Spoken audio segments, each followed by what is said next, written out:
Hello everyone, मैं प्रिया चंदा classes में आप सभी का स्वागत करती हूँ। आशा करती हूँ कि आप सभी लोग भी अच्छे होंगे, स्वस्थ होंगे, व्यस्त होंगे और मस्त होंगे। तो जैसा कि आप सभी को पता है कि हमने सीटेट पेपर 2 के लिए सीटेट पेपर 2 साइंस स्ट्रीम के बच्चों के लिए हमने एक क्रैश कोर्स लॉन्च किया है, जिसको हम 14 दिसंबर यानी कि 12 या 13 दिसंबर तक पूरा करने का पूरा प्रयत्न करेंगे और ऑलमोस्ट सारे टॉपिक कवर अप करने की पूरी कोशिश रहेगी। तो मैं आपको डे 1 क्लास में जो मैंने आपको थोड़ा सा एटम स्ट्रक्चर के बारे में बताया था, उसको थोड़ा सा हम रिकॉल कर लेते हैं कि हमने क्या क्या वहाँ पढ़ा था। हमने एटम की स्ट्रक्चर के बारे में, डिस्कवरी के बारे में, मॉडल्स के बारे में पढ़ा था और लास्ट में हमने देखा था फार्मूला फॉर्मेशन के बारे में एंड देखा था कि एटम अपनी स्टेबिलिटी के लिए या तो इलेक्ट्रॉन डोनेट करता है या इलेक्ट्रॉन गेन करता है। उसी सीरीज़ को हम कंटिन्यू करते हुए आज का हमारा टॉपिक है मेटल एंड नॉन मेटल।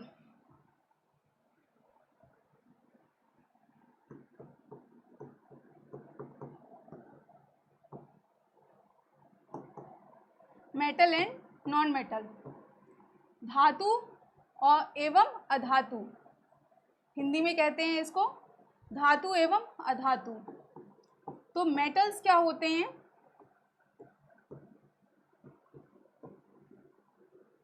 इनके बारे में हम पढ़ेंगे और नॉन मेटल्स क्या होते हैं इसके बारे में पढ़ेंगे।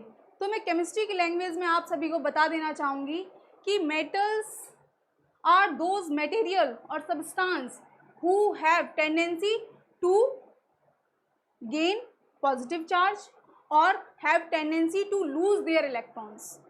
मतलब कि मेटल्स वो सब्सटेंस, वो मटेरियल्स होते हैं जिनमें अपनी इलेक्ट्रॉन्स को लूज करने की टेंडेंसी होती है, यानी कि it carry positive charge. Metal carry positive charge and non-metals are those material who have tendency to gain electrons or carry negative charge non-metals में। तो metals are those substances who have tendency to lose their electron and carry positive charge, and non-metals are those substances who gain electrons or attract the electrons and carry negative charge. ये मैंने आपको last class में भी बताया था कि जो भी एटम इलेक्ट्रॉन्स को अगर लेगा, दैट मीन्स कुछ ले रहा है, अपने ऊपर नेगेटिव चार्ज कैरी कर रहा है, और अगर इलेक्ट्रॉन्स को लूज कर रहा है that means it carry positive charge. ये हमने आपको लास्ट क्लास में क्लियर किया था यहाँ तक। अब मैं आपको मेटल की और नॉन मेटल की फिजिकल प्रॉपर्टीज़ के बारे में बताना चाह रही हूँ। उससे पहले हम जानते हैं कि किसी भी मेटल या नॉन मेटल की फिजिकल प्रॉपर्टीज एक्चुअली होती क्या है। तो physical property generally it is a characteristics what physical property of any substance और material, it is the characteristics of metal and non metal, it is the characteristics of metal and non-metal which is observed without changing their chemical composition। okay, physical properties किसी भी metal या non metals की वो properties होती हैं जिसमें हम बिना उनके कंपाउंड की केमिकल कंपोजिशन को चेंज किए जो प्रॉपर्टीज़ देखते हैं उनको हम बोलते हैं फिजिकल प्रॉपर्टीज़।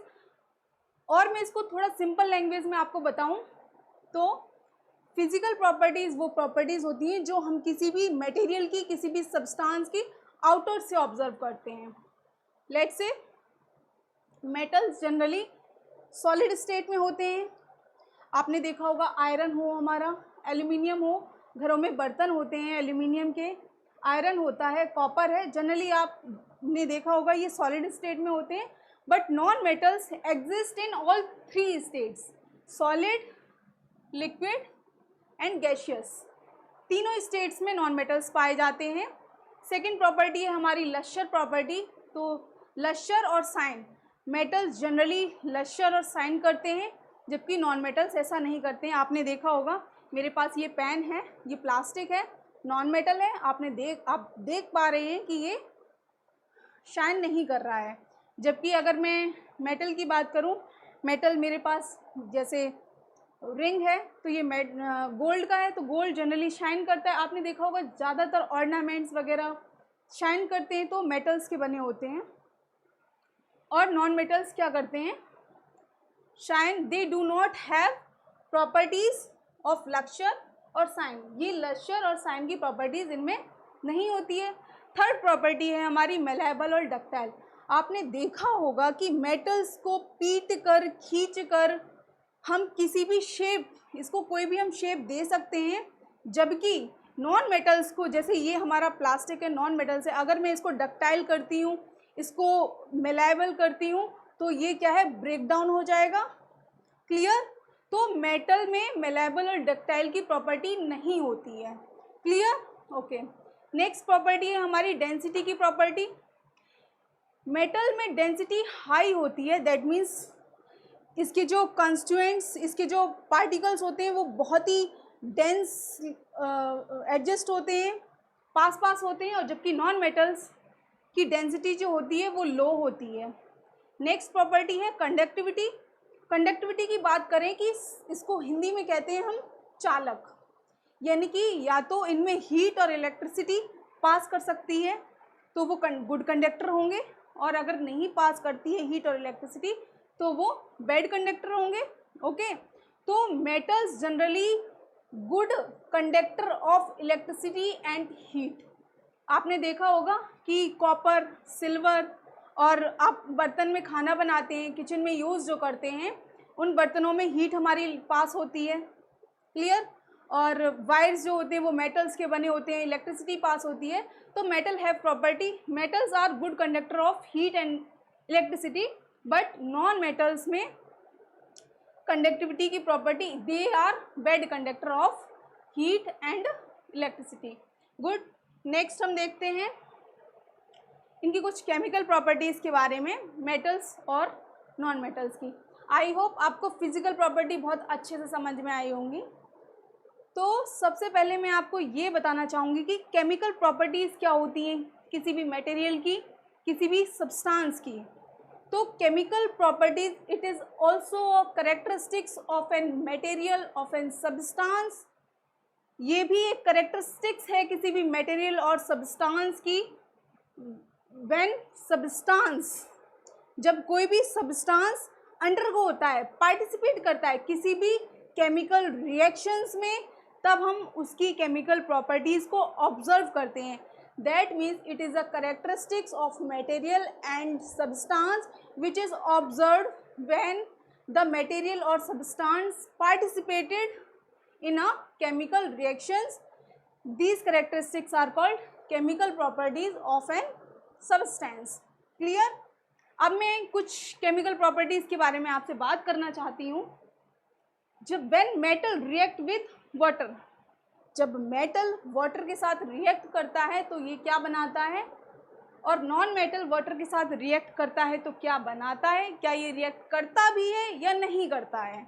ओके, तो देखिए, when metal react with water it converts in metallic oxide. यहाँ मैंने एम फॉर मेटल लिया हुआ है। When metal react with water it converted in metallic oxide, then further in metallic hydro oxide. Clear? Get my point?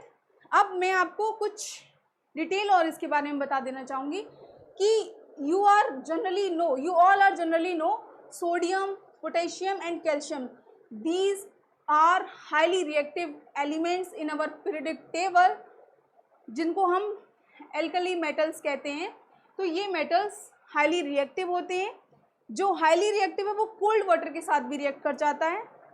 Magnesium है हमारा, वो hot water के साथ में रिएक्ट करता है, बट एल्यूमिनियम, जिंक और आयरन जो है वो स्टीम यानी कि वेपर्स के साथ में रिएक्ट करते हैं, बट इनका जो फॉर्मेशन है वो सेम है। ये क्या बनाते हैं? Metallic oxide. Okay, done. एक बात और मैं आपको बता देना चाहूँगी कि जितने भी कुछ मेटल्स ऐसे भी हैं जो रिएक्ट ही नहीं करते, जैसे हमारा गोल्ड है, सिल्वर है, प्लेटिनम है, ये मेटल्स हैं but they do not react with water. Clear my point? Okay. When non-metal react with water, non-metal react with water, then react ही नहीं करते हैं. तो non-metal react ही नहीं करते हैं. Clear? नेक्स्ट प्रॉपर्टी मैं आपको बताती हूँ केमिकल प्रॉपर्टीज नॉन मेटल्स की. When metals react with acid, acid में जनरली हम दो एसिड्स के बारे में बात करेंगे, हाइड्रोक्लोरिक एसिड या तो H2SO4 that is sulphuric acid. Okay. When metal react with acid, तब ये क्या बनाएगा, सॉल्ट देगा कोई भी और गैस रिलीज करेगा. मैं पहले इसके नेचर के बारे में बात करना चाहूँगी कि जब कोई भी मेटल एसिड के साथ रिएक्ट करता है तो क्या बनाता है, metal react with acid, it convert their compound as salt and release hydrogen gas, pop sound जिसको बोलते हैं, पॉप साउंड आती है. और when non metal react with acid, तो नॉन मेटल क्या करते हैं, एसिड से रिएक्ट ही नहीं करते. Non metal do not react with acid. Okay done. Non metal acid के साथ रिएक्ट नहीं करते हैं, मेटल रिएक्ट करते हैं एसिड से. तो HCl से generally all metals react with HCl, तो बनाते हैं सॉल्ट और हाइड्रोजन गैस रिलीज करते हैं. मैं एक एग्जांपल दे देती हूँ आपको यहाँ पे.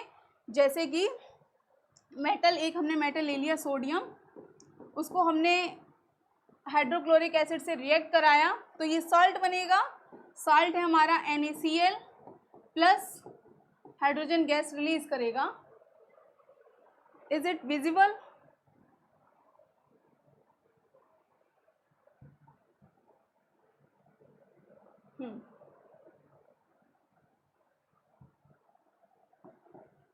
हाइड्रोजन गैस हमारा रिलीज करेगा. तो clear? When metal react with acid it convert as salt and hydrogen gas release करता है. और ये करता है पॉप साउंड. क्या होता है हमारा ये पॉप साउंड, एकदम पॉप, एकदम आवाज आएगी गैस रिलीज करने की. हाइड्रोजन गैस जब भी रिलीज होती है तो वो एक पॉप साउंड क्रिएट करता है. क्लियर? एक नोट डाल लीजिए आप सभी कि कॉपर जो है, कॉपर क्या है, जनरली मेटल है. Yes, we all are know. तो कॉपर जो है वो HCl के साथ रिएक्ट नहीं करता है, बल्कि कॉपर रिएक्ट करता है हमारा किसके साथ में, कॉपर रिएक्ट करता है हमारा H2SO4. Copper do not react with HCl. और ये प्रीवियस ईयर क्वेश्चन में पूछा भी गया था. एक क्वेश्चन था, मैं आपको जितने भी क्वेश्चन हैं इस टॉपिक से रिलेटेड मैं आपको कल PDF की फॉर्म में करके कल सारे क्वेश्चंस करवा दूंगी. तो लास्ट ईयर क्वेश्चन था कि कॉपर को HCl के साथ रिएक्ट, ऐसे था क्वेश्चन कुछ, कॉपर प्लस HCl, क्या मतलब ये फर्दर रिएक्शन होगा या नहीं होगा, ऑप्शंस में ऐसे था, इट विल रिएक्ट और नॉट, इस टाइप से था. तो कॉपर कभी भी हाइड्रोक्लोरिक एसिड के साथ रिएक्शन नहीं करता है. क्लियर? ओके. तो जब भी मेटल रिएक्ट करते हैं एसिड के साथ, सॉल्ट की फॉर्म में कन्वर्ट होते हैं और एक पॉप साउंड क्रिएट करते हैं. और उस पॉप साउंड जो क्रिएट होती है वहाँ से मतलब कि हाइड्रोजन गैस रिलीज होती है. What my point? तो हमने कौन कौन सी प्रॉपर्टीज़ देखी, केमिकल प्रॉपर्टीज़ मेटल की, मेटल और नॉन मेटल की. मेटल रिएक्ट करता है वाटर के साथ, बनाता है मेटेलिक ऑक्साइड, जबकि नॉन मेटल वाटर के साथ रिएक्ट नहीं करता है. उसके बाद हमने नेक्स्ट केमिकल प्रॉपर्टी देखी, एसिड रिएक्ट करता है मेटल के साथ और बनाता है एक salt and then create a pop sound, release hydrogen gas also. But non metal do not react. ठीक है, दो प्रॉपर्टी हमने पढ़ ली. नेक्स्ट प्रॉपर्टी है हमारी डिस्प्लेसमेंट की. डिस्प्लेसमेंट रिएक्शंस जानने से पहले आपको मेटेलिक रिएक्टिविटी सीरीज जाननी चाहिए एक्चुअली। तो इससे पहले मैं आपको ऑक्साइड्स बता देती हूँ। When metal react with oxygen, metal react with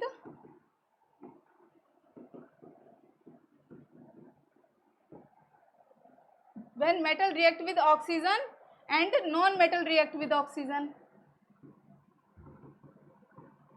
जब नॉन मेटल रिएक्ट करेंगे ऑक्सीजन के साथ तब when metal react with oxygen तब ये बनाते हैं metallic oxide, MO, that is metallic oxide. when non metal react with oxygen ये बनाते हैं नॉन मेटेलिक ऑक्साइड। अब इससे बहुत सही क्वेश्चन बनते हैं, बहुत अच्छे से समझना इस टॉपिक को आप, कि जो ऑक्साइड्स होते हैं मेटेलिक ऑक्साइड्स उनका नेचर क्या होता है और नॉन मेटेलिक ऑक्साइड्स होते हैं उनका नेचर क्या होता है। तो नॉन मेटेलिक ऑक्साइड्स का नेचर होता है एसिडिक। अब आप सभी जानते हैं एसिडिक नेचर है, इसका मतलब एसिड क्या करते हैं, लिटमस पेपर ब्लू को रेड में चेंज करते हैं। एसिड जनरली क्या करते हैं, ब्लू लिटमस को रेड में चेंज करते हैं। तो litmus paper turn blue to red. Is it visible? Okay, तो ये ब्लू से रेड में टर्न होते हैं, जबकि जो मेटल होते हैं, मेटल का नेचर, मेटल ऑक्साइड का नेचर होता है हमारा बेसिक। कैसा नेचर है इनका? बेसिक। बेस क्या करते हैं जनरली, रेड लिटमस को ब्लू लिटमस में कन्वर्ट करते हैं, यानी कि blue litmus turn into red colour. Clear? यहां तक मेरा पॉइंट क्लियर है आप सभी को?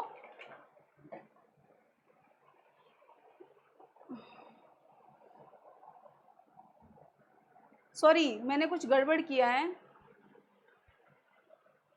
ये आपका रेड से ब्लू में कन्वर्ट करेगा और ये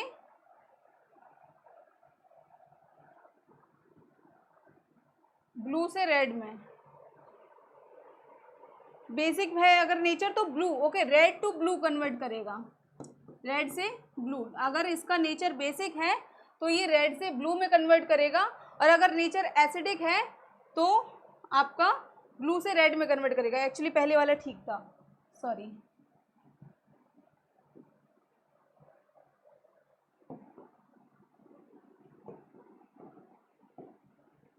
मतलब फाइनली जो लिटमस पेपर है एसिडिक नेचर में रेड में कन्वर्ट होगा और बेसिक नेचर में ब्लू में कन्वर्ट होगा। क्लियर? तो इससे क्वेश्चन यही बनता है, इस टाइप से क्वेश्चन दिया जाता है कि कोई भी एक मेटल है या कोई भी एक एलिमेंट है जिसको हमने ऑक्सीडाइज कराया, ऑक्सीडाइज कराने के बाद अगर हमने उसको लिटमस पेपर में डाला और उसका कलर ब्लू लिटमस चेंज हुआ रेड में, दैट मीन्स एलिमेंट क्या रहा होगा। तो आप गेस आराम से कर सकते हैं कि रेड लिटमस ब्लू टर्न किया है, दैट मीन्स नेचर कैसा रहा होगा उस ऑक्साइड का, बेसिक नेचर होगा। बेसिक नेचर होगा तो ही ब्लू में टर्न करेगा, दैट मीन्स वो एलिमेंट मेटल रहा होगा। क्लियर? तो मैं इससे रिलेटेड जितने भी क्वेश्चन हैं कल आपको सारे क्वेश्चंस करा दूंगी। अब हम आते हैं अपनी डिस्प्लेसमेंट रिएक्शंस पे।